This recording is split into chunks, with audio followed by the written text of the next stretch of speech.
So first of all, one honorable mention, one of the most versatile fragrances ever, a fragrance that works for me, I mean, I wear it all year long, but works for me very, very well during spring, which is Versace Dylan Blue.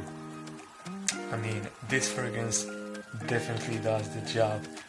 Great projection, great performance, very good, I mean, from the opening to the very ending, beautiful, beautiful scent. I love it so much, and I mean, every year I have to buy it. So yeah, for the honorable mention, Versace Dylan Blue. So this is Eau d'Orange Verte. It is an EDC, which is an eau de cologne, and that's why it is ranked in the number 7 spot. Unfortunately, it doesn't perform that great, which is normal for a cologne or an EDC, but it is still an amazing fragrance, especially for spring.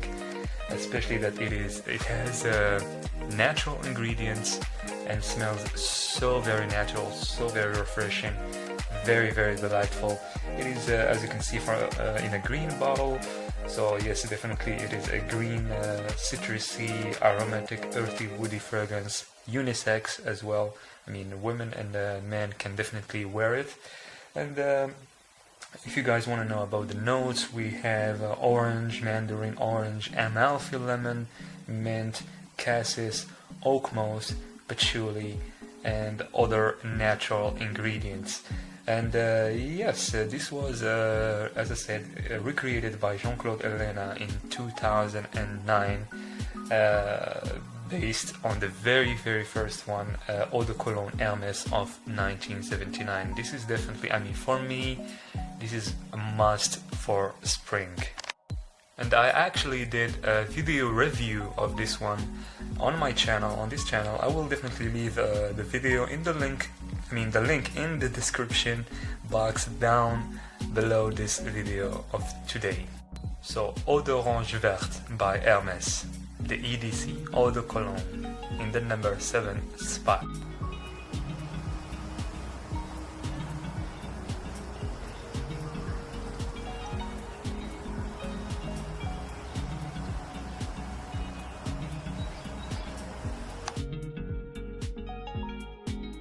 So in the number 6 spot, a fragrance for a more older gentleman, someone who's in their 40s and up, yes, someone who's more mature. So yes, it is definitely a classic, it is a masterpiece also, and once again by the master perfumer Jean-Claude Elena, it is Cartier Déclaration. So Cartier Déclaration was released in the 90s, to be exact, in 1998. This is indeed a masterpiece, a work of art in the world of perfumes. If you never had this one, try it out and see if you like it, because I mean, if you like this one, this is a must in your collection. And it was one of the very first fragrances to ever use Guatemalan cardamom in the nose. and it is super rich in ingredients, super rich in the notes. It has some really special notes. I would say it has opris root, it has juniper, it has I'm trying to remember over here. It has birch, caraway, artemisia, it has a tea note, it has also Tahitian, vetiver, and oak moss. This one is just a classic masterpiece. Number 6 spot, Déclaration Carte.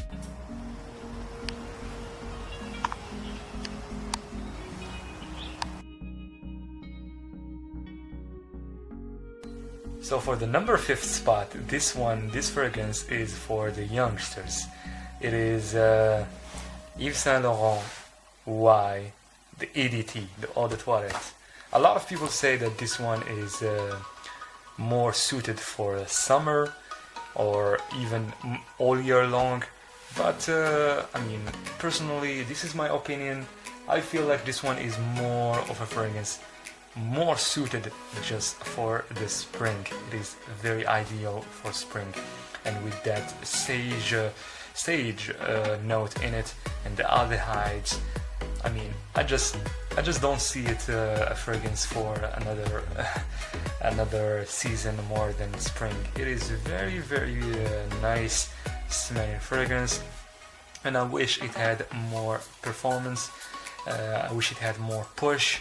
I mean, if it lasted longer, if it projected even better, but still it is a great choice for a more younger, for the youngsters during spring. So number 5th spot, or the number 5 spot, Yves Saint Laurent Y, the EDT.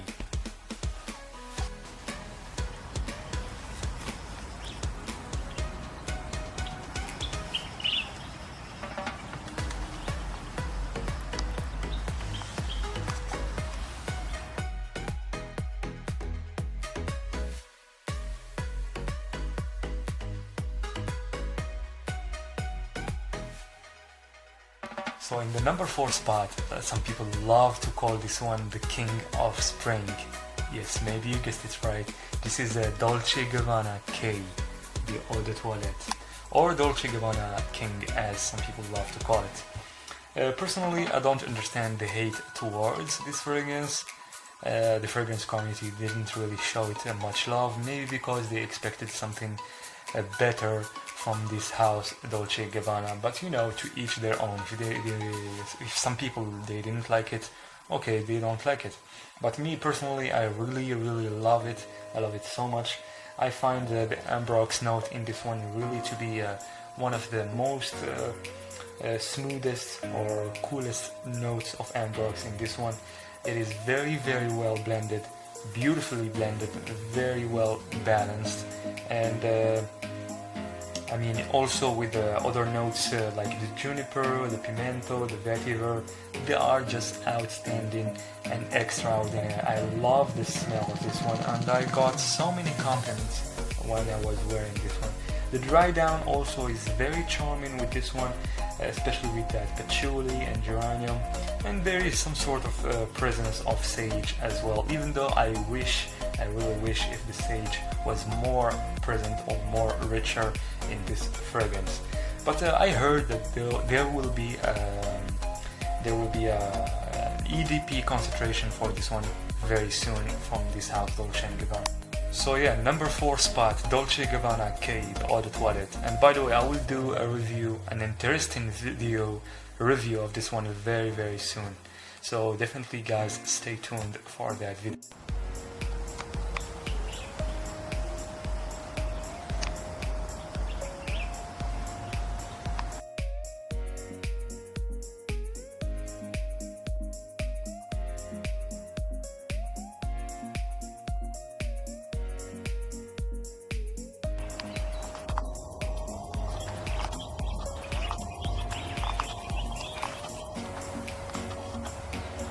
Look who's here.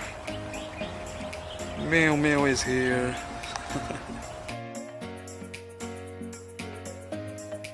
So now to the podium for the 3rd spot. This fragrance, I absolutely love this fragrance so very much, and I did a 25 minutes review for this one in this channel, and it is Un Jardin sur le Toit by Hermès. I wish if this one had a better performance. If it had a better performance, it would be definitely in the very first spot. Un Jardin sur le Toit, it is spring in a bottle. It is green in a bottle. I mean, if the green color had a perfume, this would be it. And I said that on that video review of this one. And I'm definitely leaving a link to that video in the description box down below this video if you guys want to check it out. So if you guys want me to describe this fragrance for you, I would say, you know, I'm not the best to describe, I'm not the best to express myself, but I will try to get a little bit closer to what I mean.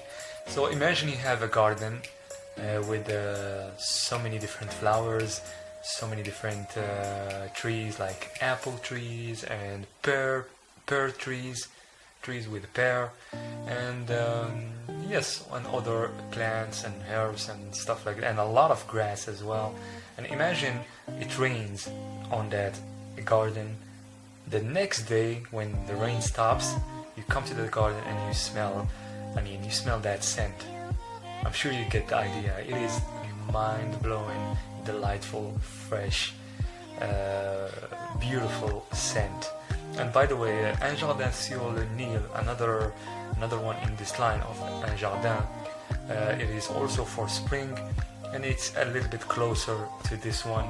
And yes, it is also, as I said, for spring, but since I love this one even more, this one is for my third choice for this list. And yes, by the way, also definitely go and check out that video that I did for this one on this channel. So third spot in this list, Un Jardin sur le Toit by Hermès.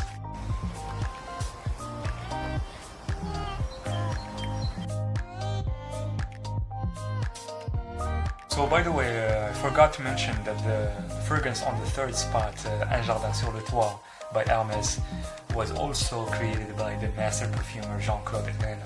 And also this fragrance that will come next in the second spot was also created by this gentleman. He is definitely a genius when it comes to these beautiful fragrances. So the second spot, number 2, it is Terre d'Hermès. I have here a new box because the older bottle was finished, but I still haven't opened this one yet. But I've been using a little bit of this one, the smaller bottle of 12 ml that I got in this travel kit with the gel shower over here. So Terre d'Hermès, if you ever had it before, if you ever had it when it first came out, I remember when it first came out, it was groundbreaking. It was super unique. When it just came out in 2006, it was definitely super unique, and everyone had to have it. Yes, also created by Jean-Claude Helena, the master perfumer, Mr. Jean-Claude Helena. This is definitely a masterpiece.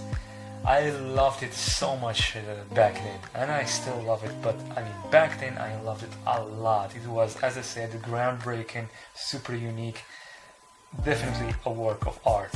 And it has really, the notes in this one, definitely very well balanced, very well blended.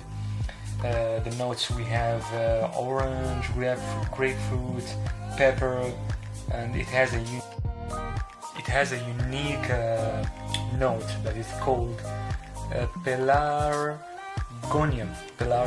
I always find the difficulties to pronounce this name. And I believe this note is what gives it its uniqueness, what gives this fragrance its uniqueness. We also have patchouli, benzoin, cedar, and vetiver. And the vetiver in this one, oh my god, it is super beautiful. I prefer Terre d'Hermès, the Eau de Toilette, the very first one, to another one of this line that's called something like Terre d'Hermès Eau Vetiver Intense. I prefer this one much better than that one.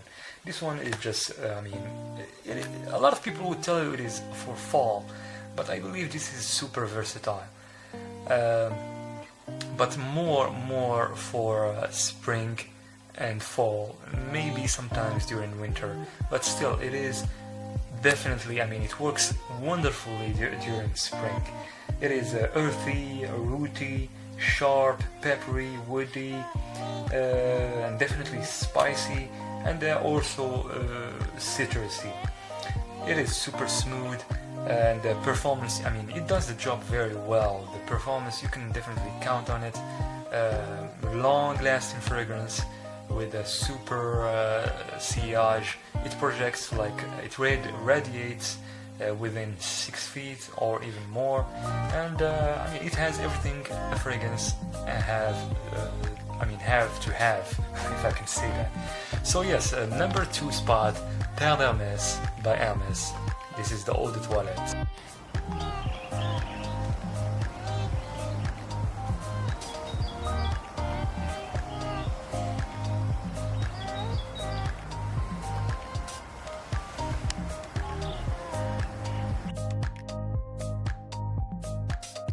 So for the number 1 of this list, the number 1 in this list of top 7 fragrances for spring, the number 1 is definitely the winner and definitely the king of spring. I call this fragrance the most romantic fragrance ever, to me personally. You know, there was an EDT version of it, and I believe that the EDT version of this one is more suited for summer, and the Parfum version of it is more suited for winter or fall. Yes, maybe you guessed it right. It is the one and only Bleu de Chanel Eau de Parfum, as you can see over here. Bleu de Chanel Eau de Parfum. I mean, I don't even have the words to describe this one. There is so much, I mean, actually there is so much and a lot to say about this fragrance. It is a masterpiece, and definitely deserves a video for it, I mean, on its own. Beautifully blended, greatly balanced notes in this one. The ingredients very natural ingredients. Especially I love, especially in the notes. I love especially the grapefruit, the mint, the patchouli, the ginger, the labdanum, the jasmine, and with that incense and amber that gives it that depth and richness, and makes it even more richer than the very first EDT, the very first Eau de Toilette Bleu de Chanel. This is very sensual, very elegant, super classy. I could say it has some sort of niche quality into it. So yes, I guess this is it. This was the number 1 on this list, and I believe this is it for our video. Thank you so much for watching. Happy spring, and yes, give us a like to support this video. Subscribe if you're not subscribed, and stay tuned for the next videos.